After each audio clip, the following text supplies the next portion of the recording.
Given its multifaceted uniqueness, this range-topping Murano is a born-and-raised attention-getter devised to fill a void that you never knew existed. To chop the top, Nissan turned to its 370Z Roadster automated top supplier, Magna International, to construct a hydraulic soft cover long and strong enough for the Murano. 5 collapsible sections comprise the finished piece, whose frame is made from lightweight die-cast aluminum and magnesium. Inside, the front 8-way adjustable thrones have sloped shoulders to give a clear look at what's going on in the back seat, or vice versa. The roomy wraparound rear couch is split by dual cup holders and has inboard seatbelts due to the lack of a C-pillar.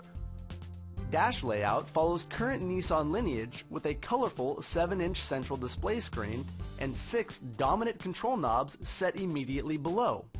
Designers continued the portrayal of quality with the inclusion of silver matte finished plastic pieces and diagonally quilted leather on doors, seat inserts, and seat backs.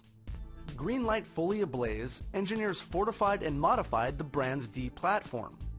Ahead of the steeply raked A-pillar resides the trusty 3.5-liter VQ35DE V6, making 265 horsepower and 2